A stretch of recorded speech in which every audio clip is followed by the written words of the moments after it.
I'm 46, and I've been a single mom for over a decade. My husband, Daniel, died suddenly in a car crash when our daughter, Ava, was only 6. Losing him was like losing half of myself. He was my first love, the kind of man who remembered to bring me coffee exactly the way I liked it, without me ever having to ask. The kind who built a birdhouse with Ava every spring and told her bedtime stories off the top of his head that she still remembers to this day. It was hard, raising Ava on my own, holding down a job, trying to make sure the world didn't feel too cold without her dad in it. But somehow, we made it, and she turned out great. She's 19 now, in her first year of college, a smart and strong-willed girl who reminds me so much of her father. It hurts sometimes. 3 weeks ago, she asked if she could bring a friend home for dinner. I assumed it was a boyfriend, though she didn't say that outright. I said yes, of course. I'd met her past friends before. Some awkward, some charming, all forgettable. I figured this would be no different. He showed up with flowers. Not for Ava, for me. Said they were a thank you for the invitation. It was sweet. But the second he smiled at this strange, almost in my stomach, something he it was familiar. Way too He introduced himself as Eli, said he and Ava met in their native writing. He was polite, articulate, but reserved, not nervous. He was cattle. He'd been there. I tried to brush it off. Maybe he just had one of those faces. Dinner went fine. Eli was great with conversation, a little too good. He talked about his love for old jazz records, specifically referencing artists that Daniel used to play. Not exactly mainstream. I remember feeling my breath hitch when he mentioned one of Daniel's favorites, a song Daniel used to hum when he thought I wasn't listening. I asked where he'd heard it. He said it just came to him one day, like he'd always known it. Ava giggled and said he was like that with everything. An old soul, she called him. That night, after they left, I couldn't sleep. I sat at the kitchen table until 2 a.m., sipping tea and staring at the closed front door like it might swing open again. The whole thing felt off, but I couldn't explain why. Then, the next morning, I found something tucked inside my recipe book, a note, folded twice. No envelope, just a small, handwritten note in block letters, like Daniel used to write when he wanted Ava to be able to read it easily. It said, "You always burned the lasagna. Still loved it anyway. D." I hadn't made lasagna in years, and the last time I did, I had burned it. Daniel laughed and said it was crispy, like a good memory. I don't believe in ghosts, or reincarnation, or messages from the beyond, but I still haven't thrown that note away. I carried that note around in my sweater pocket for 3 days. I didn't tell Ava. I didn't tell anyone. I just kept rereading it, running my fingers over the paper like maybe the texture would give me a clue. I even sniffed it once. It didn't smell like Daniel. No cologne, no old books, but something about it felt so personal that my throat tightened. I kept convincing myself I was overreacting, that maybe Ava left it there by accident. Maybe it was some weird inside joke with Eli that I didn't get. But then I remembered. I hadn't opened that recipe book in years. It had been shoved in the back of a cabinet since before Ava left for college. I only opened it that day because I was looking for my old biscotti recipe for a bake sale at work. And here's the other thing. That recipe book was mine. No one knew where it was. No one but Daniel. I tried to talk myself down. I went online and searched for handwriting comparison tools. Spent hours comparing the note to old birthday cards Daniel had written. It wasn't a perfect match. But the block lettering? Unmistakably similar. That same week, Ava asked if Eli could come over again. I didn't know what to say. I felt ridiculous even feeling weird about it. What was I going to tell her? "No, sweetie, your boyfriend makes me think of your dead dad." Still, I said yes, and I promised myself I'd be more normal this time. He came by on Friday evening. He brought me tulips this time. Tulips were my wedding flowers. I asked him how he knew I liked them, and he shrugged and said, "Just a lucky guess." But the look on his face wasn't casual. It was careful, like he wanted to see how I'd react. We ate in the living room this time, plates on our laps, watching some new rom-com that Ava picked. I wasn't really paying attention. I just kept noticing how Eli moved, the way he picked at his food, the way he tapped his fingers on his knee, little things Daniel used to do without thinking. At one point, Ava got up to take a call in the kitchen. Eli stayed behind, and we sat in silence for a few seconds. Then, out of nowhere, he said, "Do you still have that blue sweater? The one with the loose cuff?" I stared at him. My heart dropped. I did have that sweater. It was Daniel's favorite. The cuff had unraveled on our honeymoon when I caught it in a hotel drawer, and I never fixed it. I hadn't worn it since he died. It's been buried at the back of my closet in a box marked, "Do not open." I didn't respond. I just looked at it. Eli smiled softly, not smug, gentle, like someone who knew he'd just said too much but didn't regret it. Then he added, "It's funny, the things we remember." That night, after they left, I finally did something I swore I never would. I opened Daniel's old journal. The one he kept in his nightstand. I hadn't touched it in over 10 years. His handwriting flooded my eyes, and I had to take a breath before flipping through. And that's when I saw it.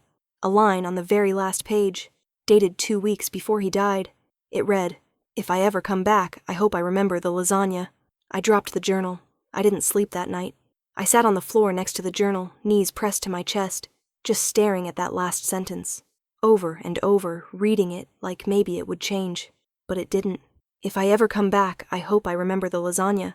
How do you even process something like that? It felt like I'd fallen into a story someone else was writing.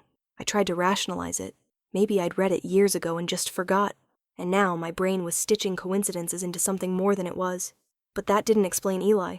That didn't explain how he knew about the sweater, the lasagna, or the jazz, or how his expressions sometimes hit me like déjà vu. And then there was Ava. I couldn't tell her any of this. I couldn't sit her down and say, "Hey, honey, I think your boyfriend might be the reincarnated soul of your dead father." I mean, what would that even sound like coming out of my mouth? So instead, I started watching. The next time Eli came over, I decided to test him, quietly. I made lasagna for dinner. I didn't say anything. I followed the same old recipe, the one I hadn't touched in years. And I made the same mistake I always used to make. Overcooked the top layer. Ava rolled her eyes and laughed when she cut into it. She said it was crispy in the way only moms can get away with. But Eli? He smiled. That same exact Daniel smile. A little crooked, a little amused. Then he said, "Crispy like a good memory." I froze. My hands went cold. Ava didn't even catch it. She was already telling some story about her English professor. But I was just frozen. That was exactly what Daniel said the last time The rest of the night blurred together. I kept trying to tell myself I was imagining it, projecting grief onto a young man who just happened to say things the same way. But I couldn't shake it. Later that week, I went into Ava's room while she was out. I know I shouldn't have, but I needed answers. Her laptop was open. She'd left her social media tab up, and I clicked on Eli's profile. I didn't know what I was looking for. Maybe something to prove he was normal, that he had parents, a life, a past, that he wasn't whatever this was. But his account was weirdly sparse. Barely any photos. No family pictures. Just a few nature shots, some short writing quotes, and one photo of a small, hand-carved wooden birdhouse. It stopped me cold. Daniel used to make birdhouses every spring. It was his weird little ritual. Said it helped him reset his brain. He only made one type, a short square base, sloped roof, always painted navy blue with white trim. The one in the photo? Identical. I clicked the caption, "Made this the way he taught me." I still remember the blue paint under my fingernail. I closed the laptop. That night, I had a dream. I was standing in our old kitchen, back when Daniel was alive. He was standing at the stove, humming that jazz tune again, and when he turned around, it wasn't him. It was Eli. Eli, in Daniel's clothes, in Daniel's body. He looked me straight in the eye and said, "Why don't you believe me?" I jolted awake, heart racing, sheets damp with sweat, and that's when I knew. This wasn't over. This wasn't even close to over. The next day I called in sick. I couldn't focus, couldn't think straight. It felt like my entire life was unraveling, like the universe was trying to shove me towards something I didn't want to understand. I kept trying to talk myself down. Maybe Eli just reminded me of Daniel. Maybe grief does weird things to the mind, and I never really healed, just learned how to function with the weight of it. But then I remembered the note, the birdhouse, the lasagna, the dream, and something else. The last night Daniel was alive, he left me a voicemail. I never deleted it. Couldn't bring myself to. I hadn't listened to it in years, but I remembered the ending like a scar. He said, "I'll always find my way back to you, even if I forget how." At the time, I thought it was just romantic, the kind of thing someone says when they're being sweet. Now, I wasn't so sure. I replayed that voicemail 5 times. I don't know what I was looking for. Maybe a clue, maybe just the sound of his voice to ground me again. But each time it felt more like a warning than a comfort. I told myself I needed help, real help, so I did something I never thought I'd do. I made an appointment with a medium. I didn't believe in that kind of thing. Never had. But after everything with Eli, I was desperate. I didn't tell the medium anything, just gave her my first name and sat down. She lit a candle, asked me to close my eyes, breathe deep, relax. I didn't expect anything. I was already preparing to call it all a waste of money. But then she said something that made my spine lock. "He says he's already seen you again. He says you're not ready to believe it yet." I opened my eyes. She was staring at me like she knew something. Then she said, "He says the sweater still smells like spring." That's when I got up and left. I didn't even ask for a refund. That sweater, the blue one with the loose cuff, I'd taken it out of storage just days before. I didn't tell anyone, not even Ava. I hadn't worn it yet, just held it, remembering the last time Daniel hugged me in it. We were standing in our backyard, and he'd said I smelled like spring and burnt toast. There was no way the medium could have known that. Later that night, Ava came home with Eli again. I wasn't expecting them. They said they'd just come from the bookstore and decided to grab dinner near home. Eli had that same calm smile. He asked how my day was, said I looked lighter. I don't know what came over me. but I told Ava I needed her help in the kitchen, just to get her out of the room. She rolled her eyes, but followed me. Once she was gone, I turned to Eli and asked him something I hadn't let myself say until now. Why do you know so much about me? He didn't look surprised. He just tilted his head and asked, do you really want to know? And I swear to God, he sounded exactly like Daniel. Same cadence, same quiet confidence, same look in his eyes when he knew something I didn't. That night, when I was brushing my teeth, I noticed something scratched into the steam on the bathroom mirror. Just one word, believe. I hadn't written it. And I was home alone all day. I didn't sleep again.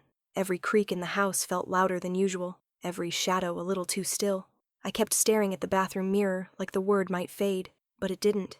I even wiped it with a towel, thinking maybe I was seeing things. But when I came back after brushing my teeth the next morning, it was there again. Believe. Same handwriting, same spot. This time, carved faintly into the glass, like someone traced over the steam right across it. Cold, permanent. Want to tell not yet.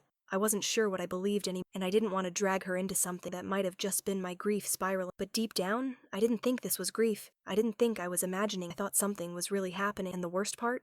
A small part of me didn't want it to stop. That morning, Ava left early for a study group, and I found myself alone in the house again, just me and silence. I made coffee, sat in the kitchen, tried to journal, but I couldn't stop thinking about the way Eli had looked at me the night before, how he didn't answer my question, just asked one back. You really want to know, as if he knew something I didn't, as if I wasn't going to like the answer. Around noon, I got a text from Ava. Eli's coming by to return your book, the one on the nightstand. I froze. I hadn't told Ava about that book. I'd pulled it out the night Daniel died. It had still been on the nightstand the night of the crash, and I never touched it after that.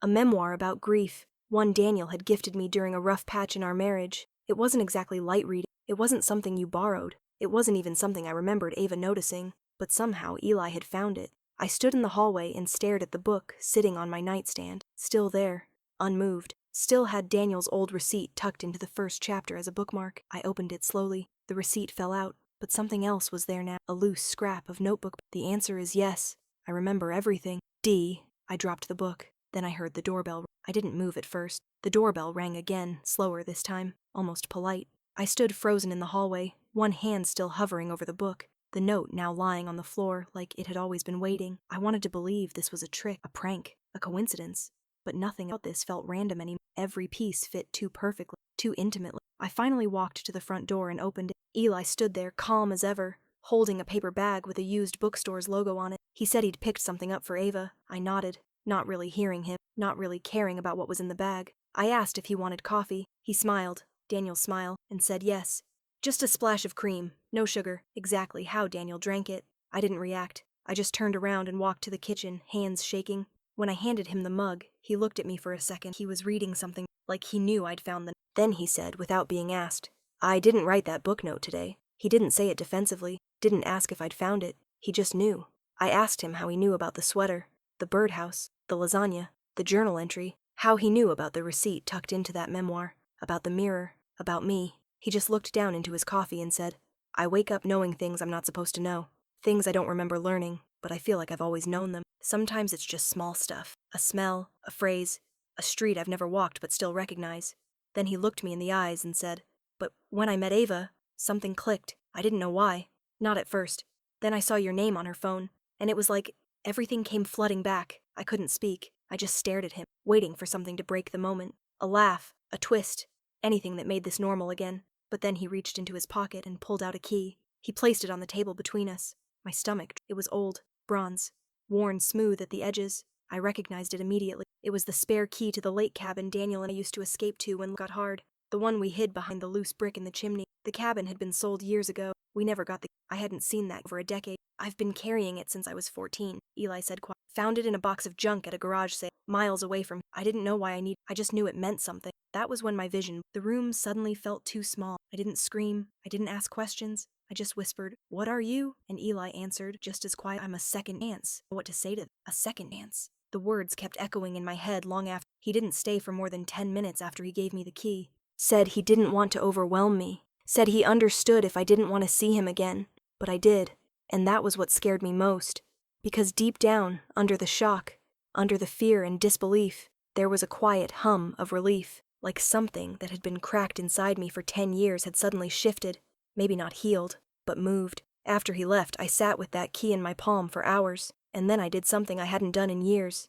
I drove to the lake. The cabin was long gone, sold to a retired couple from Chicago.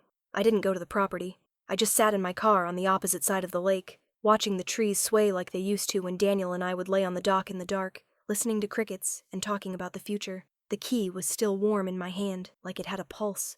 That night I had another dream. Same cabin, same dock, same jazz music playing softly from a radio that didn't exist, and Daniel, not Eli, but Daniel, was standing at the end of the dock. He didn't say anything, just held out his hand. When I reached for it, I woke up. The next day, Ava came home alone. She said Eli wasn't feeling well, said he'd been off, like sleepwalking, talking in his sleep, muttering names she didn't recognize. She laughed it off, but I asked her if he'd ever mentioned. She said yeah, all the time. Weird one, vivid one. Sometimes he'd wake up in tears and say he didn't know why. I asked if he'd ever mentioned my name in those dreams. She looked at me, confused, then said, actually, yeah. Then she added something that stopped my heart. She said he once woke up, touched her face, and whispered, "You have your mother's eyes." I couldn't breathe. That night, I texted Eli and asked him to meet me alone. Not for coffee, not at my house. I told him to meet me at the cemetery. I hadn't been to Daniel's grave in nearly 5 years. It wasn't because I stopped missing him. It was because every time I went, I left feeling worse. Like the cold granite was mocking me. Like I was talking to empty air and pretending it listened. But that night, I found myself standing there again, under a low gray sky, with a man who looked nothing like my husband, but somehow felt closer to him than anyone alive. Eli showed up quietly. No jacket, no umbrella, just a thin, long-sleeve shirt like he didn't even feel the September chill in the air. He didn't speak at first, just stood beside me, hands in his pockets, watching the headstone like it meant something to him, too. Finally, I broke the silence. I told him what no one else knew, that the last fight Daniel and I ever had was about Ava, about how strict I was being, how much I worried, and that he'd said something that still haunted me. If something happens to me, you're going to build a wall so high, she'll never know what love feels like. And he was right. After he died, I became cold, overprotective. I wrapped Ava in rules and schedules and guilt. I never brought another man home. I never even went on more than 2 dates. I couldn't. I was too afraid of losing anything else. When I finished talking, Eli finally spoke. He said, "I remember that fight." I turned to him. I wanted to scream, to demand an explanation, to beg him to stop if this was some sick game. But he didn't flinch. He just looked at the headstone and said, "I remember being scared, not of dying, of being forgotten. I knew I didn't get everything right, but I thought maybe, if I had just one more chance, I could fix it. I could help you let go." Then he pulled something from his pocket and held it out to me. A photo, faded, worn at the edges. Us, on the dock at the lake cabin. Ava barely 3 years old, her curls wild in the wind. Daniel's arm around me, my head on his shoulder. But this wasn't just any photo. This one had been missing for over a decade. I lost it the week after his funeral. I searched everywhere. Inside old books, drawers, even between the fridge and the wall. I thought it was gone forever. I never told anyone about it, not even Ava. And now it was in Eli's hand. I took it from him slowly, barely breathing. It was real. Smelled like old paper and dust. My handwriting on the back. Lake Day, 2011. Forever. I couldn't hold it anymore. I turned away from him, clutching the photo like it might shatter. And for the first time in years, I let myself sob in front of someone. He didn't touch me. He didn't say anything. He just waited, and then he whispered, "I need your help." I turned back toward him, eyes swollen, lips shaking, and he said something that chilled me to the bone. "I think I'm starting to forget." How could he forget something he wasn't supposed to remember in the first place? But Eli looked scared now, truly scared. He ran a hand through his hair, started pacing between the gravestones. The weight of it all was finally pressing down on him. He said the memories came in flashes, not thoughts, but feelings. The smell of burnt coffee and lake water, the weight of a little girl on him, the sound of wind through pine trees. But lately, those flashes were fading, getting harder to slipping away like dreams after waking. He said he was afraid, not of dying, not even of losing himself, but of losing me, of becoming someone else entirely, before he could explain why he came back at all. I stood there, frozen, trying to make sense of it, trying to ground myself in logic, in science, in anything that wasn't this impossible story. And then he said something that snapped my lungs. "I think I was never supposed to find you." The words hung between us. He told me it wasn't the way it should have. He didn't feel about her the way a young man should feel about a girlfriend, and that's why he'd started pulling away, canceling plans, making excuses. Because the more time he spent around her, the more wrong it felt, and the more time he spent around me, the more right. He said it was like watching his old life through a window he couldn't open, like being a ghost in someone else's body. Then he looked me straight in the eyes and asked quietly, If I disappear, will you remember me this time? I didn't answer right away, because in that moment I realized something. This wasn't about Eli staying. It never had been. This was about letting go. He wasn't here to start again. He was here to finish what was left undone. That terrified, because somewhere deep in my gut, I knew what that meant. Whatever force brought him back, fate, the universe, God, it wasn't going to let him stay forever. And when he left again, this time, it wouldn't just be death, it would be erasure. We sat on the cemetery bench until the sun dipped behind the trees, casting long shadows across the stone markers. Eli's hands were trembling, mine too. There was a stillness in the air that didn't feel like silence. It felt like a countdown. He told me he didn't want to forget Ava, that even if what they had wasn't real in the way relationships usually are, she'd been kind to him, gentle, open, and that he'd felt safe around her, even before he understood why. But most of all, he didn't want to forget me. He said he remembered everything, not just the memories, the pain too, the panic in the car, the metal folding, the sound of sirens too late, the moment his eyes closed and didn't open again, and then waking up, years later in a hospital bed, after a near-death experience no one could explain. He was just a teenager, they said. No pulse for 3 minutes. No damage, no memory of who he was before. A miracle? I asked him what he thought this all meant. Why now? Why us? He said, I think I came back to let you go, to give you the closure we never had. It hurt more than anything else he'd said. I didn't want closure. I wanted time. I wanted years. I wanted another dance in the kitchen, another Sunday in bed, another burned dinner that still made him smile. But I also knew he was right. I'd been frozen in the past for so long, I forgot what living looked like. He reached out and placed something in my hand. Small, cool, familiar. It was Daniel's wedding ring, the one he wore every single day, the one the coroner told me was lost in the wreck. I never asked how Eli had it. I didn't need to. I closed my fingers around it and felt my heart shatter and settle, all in the same breath. He said he didn't know how much longer he had.